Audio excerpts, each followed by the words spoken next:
Salut, c'est Trado, je suis content de vous retrouver pour la mise à jour de l'analyse technique du CAC 40 au programme Les News, quelques plans de trade, l'analyse technique en préparation de la séance de jeudi, je vous retrouve juste après ça. Et ouais, encore une hausse, 0,23%. On s'arrache péniblement, mais on continue à progresser. On manque de superlatifs et vous allez comprendre un peu plus tard pourquoi je dis ça. Pour l'instant, il faut savoir que ce qui a motivé cette progression, certes modeste, mais progression quand même, c'est le fait que l'épilogue heureux des élections américaines est arrivé finalement avec une passation de pouvoir prévue sans animosité trop évidente, avec même peut-être de l'élégance, hein, et cela plus les chiffres statistiques, les dernières statistiques qui ne sont pas mauvaises, loin s'en faut, et eh bien nous avons une situation où les indices ont salué, mais pas tous les indices, il faut le savoir, le DAX n'a pas progressé, les marchés américains n'ont pas progressé, et pour comprendre pourquoi on arrive encore à progresser en France, alors que les autres font du surplace, je vous invite à regarder l'analyse technique du dernier week-end.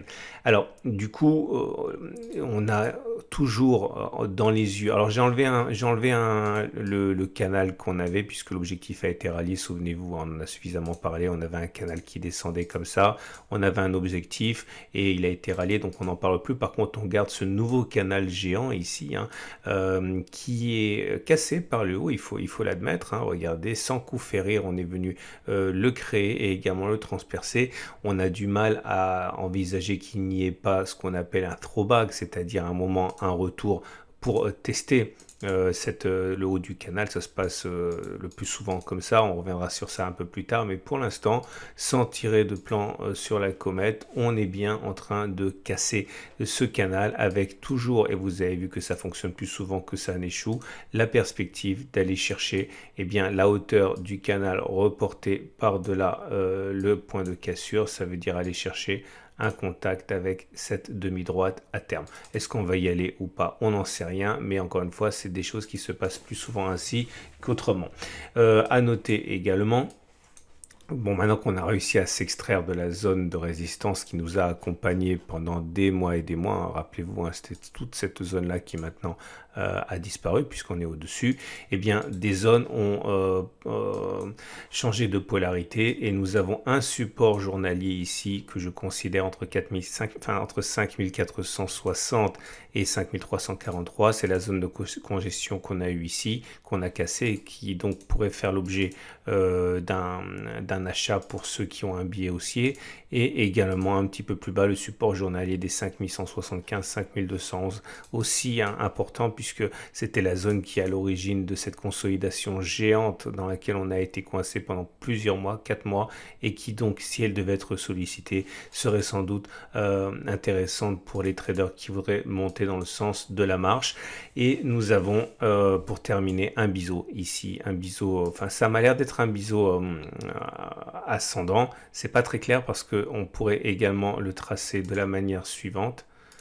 Et si on le trace comme ça aurait peut-être plus de validité, mais pour que ce soit acceptable, il faudrait que l'on descende maintenant. Pour l'instant, cette partie haute est assez hypothétique, hein. C'est pas pour l'instant un sommet, hein. C'est simplement un point sur une jambe de hausse. Mais si on devait consolider demain, par exemple, cette figure en biseau serait acceptable et ça aurait de l'intérêt parce que ça nous permettrait de fixer les objectifs baissiers. Mais bon, pour l'instant, encore une fois, ce sont simplement des hypothèses de travail. J'envisage toujours la possibilité que l'on continue d'accélérer jusqu'à casser cette figure par le haut avant de consolider éventuellement. Je vous expliquerai pourquoi j'y crois véritablement dans la partie backtest. Les éléments techniques, ah oui, le chandelier japonais du jour, il est pas beau, mais il est loin d'être mauvais, hein, puisque, bon, il est rouge, ça veut dire qu'on clôture plus bas que l'on a ouvert, donc la pression a été forte sur les haussiers, hein, et les baissiers ont emporté cette bagarre psychologique. Néanmoins, la longueur de la mèche basse et le fait que l'on soit en positif neutralise finalement la couleur rouge, donc c'est plutôt neutre, mais c'est pas baissier, hein. Alors, je vous rappelle que lorsqu'on aura la consolidation, il faudra poser les Fibonacci. Pour l'instant, c'est encore prématuré prématuré, hein, mais si on devait poser les Fibonacci, un retour sur les 23,6%, ce qui est un minimum, on l'a vu hier, statistiquement, nous amènerait sur le bas de ce support journalier, mais encore plus intéressant peut-être à une consolidation jusqu'à 38,2%, ce qui est beaucoup plus probable. Je vous invite à regarder la vidéo d'hier, et bien nous amènerait sur l'autre support, celui des 5175, 5211. Alors, les éléments purement techniques maintenant. Ah non, avant de voir les éléments techniques, on va faire le backtest du jour. Mais là, je vous avoue que je suis à court d'idées parce qu'on n'a pas de situation suffisamment comparable pour pouvoir backtester quelque chose. Alors, j'ai fait l'inverse d'un backtest. Vous allez comprendre. En fait, j'ai regardé le nombre de fois où on s'est retrouvé dans des situations similaires. C'est-à-dire une progression qui est pour l'instant depuis les plus bas de 24%. Ok, sans avoir consolidé au minimum sur le premier niveau de Fibonacci. Regardez la vidéo d'hier, mais en gros, vous voyez, quel que soit le moment, on n'a pas réussi à retracer 23,6% de Fibonacci, c'est-à-dire pas de consolidation digne de ce nom. Alors, je suis remonté dans le temps, je ne vous cache pas que je suis remonté jusqu'à l'origine du CAC 40 pour essayer de trouver des choses similaires, mais je n'ai trouvé que deux cas où on a des progressions qui sont supérieurs. Alors ici, on a progressé sans consolider de 23,6% entre le 14 janvier 2015 et le 24 avril 2015. On a pris 28,44%.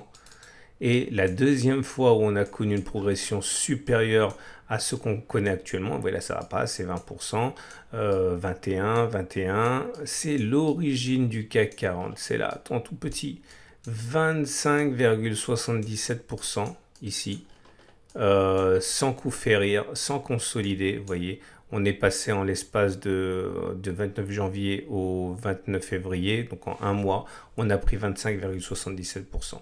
Alors évidemment, dans ce genre de conditions, il est impossible de backtester quelque chose. Alors j'ai essayé d'accroître un petit peu l'échantillon en regardant ce qui s'est passé lorsqu'on progressait de 20%, ce qui est vraiment énorme, sans consolider encore une fois, hein, sans consolider de 23,6%. Et ça ne m'a pas non plus donné ce que je voulais, puisque on a 5 occurrences passées. Ici, qu'est-ce qui s'est passé? Je voulais regarder si derrière on pouvait espérer progresser encore de 10% ou pas. Et comme vous pouvez le voir ici, on a pris 21% et derrière on n'a pas progressé de 10%. Là on a pris 21% et on a progressé de bien plus que 10%. Là on a pris 20% et on a progressé de plus de 10%. Et la dernière fois c'était ici, hein, lorsqu'on a pris 24%, on a progressé encore. Enfin pardon, lorsqu'on a pris 24%, on a progressé. Alors attendez, parce que j'ai effacé quelque chose. On n'a pas pris 10%, vous voyez, on a pris 3,5% avant de baisser. Donc là encore, ça ne fonctionne pas. On a quelque chose de complètement aléatoire, en plus sur uniquement 5 occurrences. Donc 3 fois, on a pris plus de 10%. 2 fois, on n'a pas pris 10% avant de revenir sur les plus bas. Donc, c'est pas significatif. Donc, vous voyez, j'ai eu beaucoup de mal aujourd'hui et ça va être encore le cas si on ne se met pas à consolider parce que, voilà, même si je suis partisan de backtest qui puisse être sophistiqué, j'ai pas de matériel pour analyser quoi que ce soit maintenant. Alors, j'ai poussé le travail jusqu'à regarder quelle situation est la plus probable au regard des similarités. Donc, je rappelle, 23% de hausse. Et il y a une seule situation qui me semble comparable. On va étudier ça. C'est cette situation-ci. Vous voyez, j'enlève ça et vous allez comprendre ce que je veux dire. Cette situation-ci est comparable à ce qu'on vit actuellement. Ok, donc une progression dans un premier temps de 24% dans laquelle on construit un biseau. Et suite à la construction de ce biseau qui, comme il se doit, a été cassé par le bas, on a consolidé très peu avant de repartir à la hausse. Alors attention, la consolidation justement qui s'est faite, comme vous allez pouvoir le voir, elle n'a même pas fait 23,6% de Fibonacci avant de repartir vers le haut. Inscrire encore, on l'a dit tout à l'heure, 3% par rapport au sommet, amenant la progression globale totale à 28%. Et là, effectivement, derrière, on a ça a été un plus haut avant de revenir toucher les plus bas. Donc on a eu un chemin de croix pendant un an avant de revenir sur la base de ce mouvement. Alors, est-ce qu'on peut tirer quelques conclusions que ce soit? Oui, autre similarité, j'en parle parce que dans les deux cas, c'est le moment où on est passé de en dessous de la M200 à au-dessus de la M200. On n'était pas en dessous, on n'était pas au-dessus, on est passé au-dessus et vous allez voir lors de ce défilement que les autres fois ça s'est pas passé comme ça. Donc voilà, ça ressemble un petit peu à ce qu'on a maintenant. Vous voyez une progression funiculaire avec derrière un biseau. Donc si on suit la logique et si ça devait se reproduire, mais franchement il n'y a aucune raison de penser que ça va se produire comme ça, on aurait ça. Ok, et puis derrière, une baisse ou pas, j'en sais rien. De toute façon, on ne peut pas tirer de loi sur une seule occurrence, mais j'essaie vraiment de vous en donner pour votre argent et pas vous faire perdre votre temps, alors que je ne peux pas effectuer de backtest. Si ça continue comme ça, je vais monter les backtests d'une semaine et je vais regarder ce qui se passe sur les données hebdomadaires pour ne pas dire n'importe quoi. Donc, est-ce qu'on peut dire par contre qu'on a fait les plus hauts? Parce que non. Est-ce qu'on peut dire qu'on ne peut pas monter plus haut? Sûrement pas. Est-ce qu'on peut dire qu'on va monter et qu'on va descendre? Non. On peut absolument pas savoir ce qui va se passer à partir de maintenant. On va attendre. En tout cas, ma stratégie reste la même. Hein. Attendre une consolidation et acheter. Les éléments purement techniques, les voilà. Alors, la moyenne mobile à 200, vous avez compris qu'on est au-dessus. La moyenne mobile à 20, la moyenne mobile à 7, la moyenne mobile à 50 également, et les bandes de Bollinger. Tout ça, ça nous montre que c'est haussier, vous voyez. On pourra éventuellement s'alarmer d'une pseudo-consolidation à venir lorsque l'on aura cassé la M7, c'est notre premier support dynamique. Ok, pour l'instant on flirte avec, mais on repart de l'avant dès qu'on s'en rapproche, donc c'est même pas menacé, il n'y a aucune raison pour l'instant de voir un danger. Donc tendance de court terme haussière, tendance générale haussière, tendance de fond haussière et tendance de très long terme sur cette unité de temps haussière également. Les éléments techniques, alors il y a plusieurs choses à remarquer au niveau des éléments techniques, c'est que chaque fois qu'on a eu un signal baissier sur les indicateurs techniques rapides, que ce soit le CCI, que ce soit le stock, que ce soit le MACD0, ça n'a rien donné au niveau des indicateurs techniques lents. Hein. Les indicateurs techniques lents n'ont pas été contaminés par les indicateurs techniques rapides. Ça reste haussier, RSI au-dessus de 50, momentum positif, MACD au-dessus de son signal. Oui, il y a des divergences baissières. Vous regardez ici le RSI au-dessus de... Enfin, le RSI ne fait pas de sommet ascendant contrairement au cours, ni le stochastique, mais elles ne sont pas validées hein, pour l'instant, ces divergences. Pour les valider, il faudrait sortir des zones de surachat et ce n'est pas le cas. Donc pour l'instant, ça reste des alertes, mais absolument pas activées d'une manière ou d'une autre. On regarde pour terminer l'Ichimoku. Et l'Ichimoku, ben là on a remis une pièce dans le jukebox hein, parce que, alors si vous êtes jeune vous allez me demander ce que c'est qu'un jukebox, mais regardez sur Wikipédia. Et l'idée c'est que on a une situation où on s'est rapproché, bon c'est haussier hein, puisque comme vous pouvez le voir, on est au-dessus de toutes les courbes de l'Ichimoku, le nuage est ascendant, Tenkan ascendante, Kijun ascendante. Le seul bémol, c'était l'éloignement par rapport à la Tenkan à un moment. Hein, vous voyez, c'est comme un élastique. Et finalement, on a détendu l'élastique. Et là, ben, l'élastique est détendu, donc on repart comme de plus belle. Donc voilà, il n'y a rien à dire si ce n'est que c'est super haussier. Alors, c'est pas parce qu'on ne sait pas ce qui va se passer qu'on ne peut pas trader, évidemment.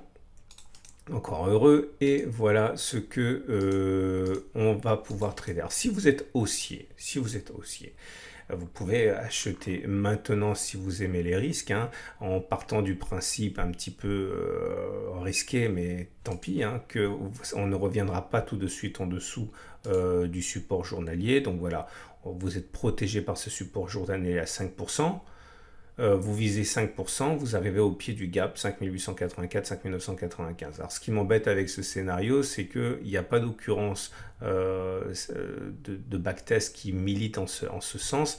Donc on n'est pas du côté des statistiques, on n'est pas contre les statistiques non plus, mais voilà, en particulier parier sur une hausse alors qu'on a un biseau ascendant qui généralement se casse par le bas, ça me semble un peu risqué. Donc à titre personnel, vous l'avez compris, je vais attendre que ça baisse pour faire ça. Par contre, vous pouvez spéculer à la baisse au regard de tout ce qu'on a dit, même en imaginant hein, que l'on ait une sortie par le haut. Eh bien vous pouvez prendre un stop très très large, dire que bon, ça, je vous renvoie à la statistique qu'on a tirée hier du backtest. Si on considère que ça va consolider de 38,2% parce que c'est ce qui se passe quand on a backtesté les baisses dans la vidéo d'hier, eh bien ça vous donne un stop, un objectif à 7,5%. Si vous mettez un stop, mettons à 3,8%, vous avez un très bon ratio gain-risque et vous pariez finalement sur le fait que on sortirait par le haut. Enfin, qu'on sortirait, même si on sort par le haut du biseau ascendant, ça serait corrigé par la suite. Ça me semble absolument pas stupide. À titre personnel, hein, si je vois qu'on continue à s'affranchir de la pesanteur comme ça, je spéculerai à la baisse. Hein. Je vais peut-être attendre que l'on touche une dernière fois la vague de Wolf, le haut du biseau, mais c'est quelque chose que j'envisage maintenant de faire, mais en étant prêt à racheter dans la foulée. Voilà, je vous souhaite une excellente journée. Je vous invite à regarder à la fin de cette vidéo les autres analyses techniques que j'ai produites et à vous inscrire pour la rencontre au coffre annuel qui aura lieu dimanche avec, je l'ai dit, hein, Philippe Béchade, avec Olivier Delamarche et également votre serviteur hein, qui proposera son analyse de l'or et de l'argent, ce qu'on peut en attendre en tant qu'investisseur pour la suite. Voilà, à demain pour la mise à jour.